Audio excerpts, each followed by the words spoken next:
Morning everyone, welcome back to the Triathlon channel. So today's video is slightly different.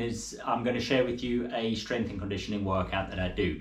Now this one, because I'm in recovery week, this is a no equipment needed strength and conditioning workout. So you can do it at home, you can do it at the gym. I have gone to the gym for this one this morning just because the lighting was better to film for the recording, and I just prefer mentally being at the gym. I feel like I'm more in the zone, but I train a lot at home as well anyway.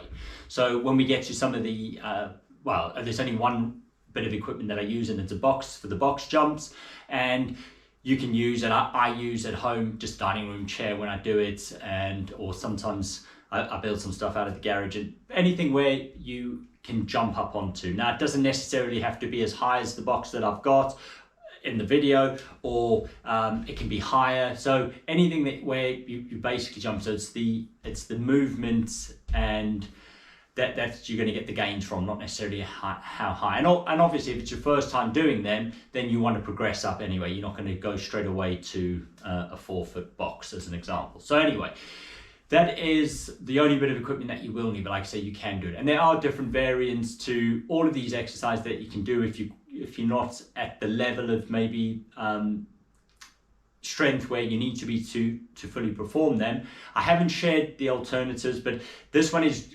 relatively easy, so I think most of you that are watching will be able to do this. But it's a great all-over workout. Now for me, I'm in the build phase of my program, and I'm focusing on power, speed, mobility at the moment. So all of the exercises that I'm doing are helping towards that, especially with disability. So this will be great for all triathletes, runners, cyclists, swimming, whatever it is.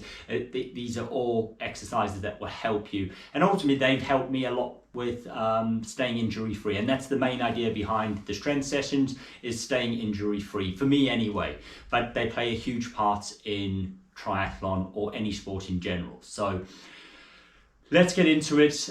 Just before we do that, I just want to, I will share a resistance-based strength program as well, but this one isn't. But you can add resistance to each exercise if you want to, and like so, depending on how this goes, I will share different variants of each one.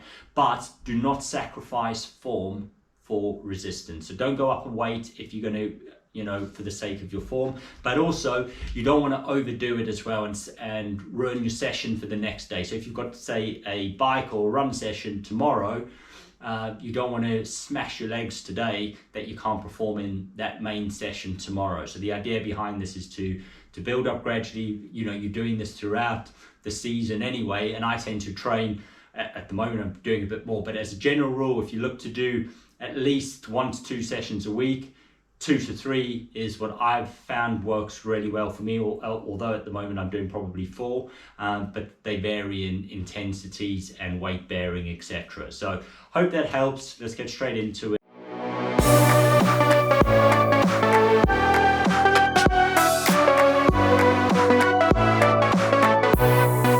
Deep in the dark, down on my knees, I've seen things that you wouldn't believe.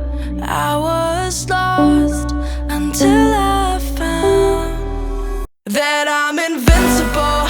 Nobody gon' bring me down.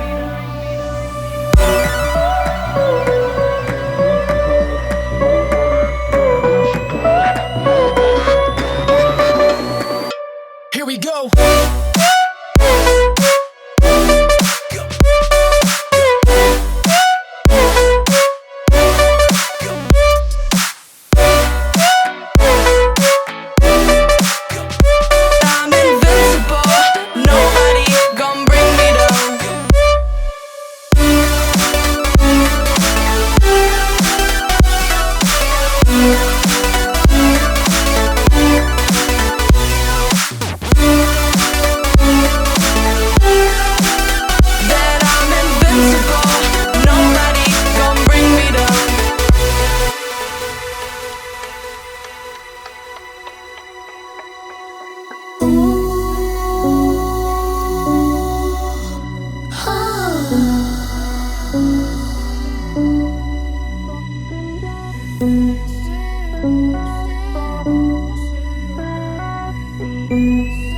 Bye.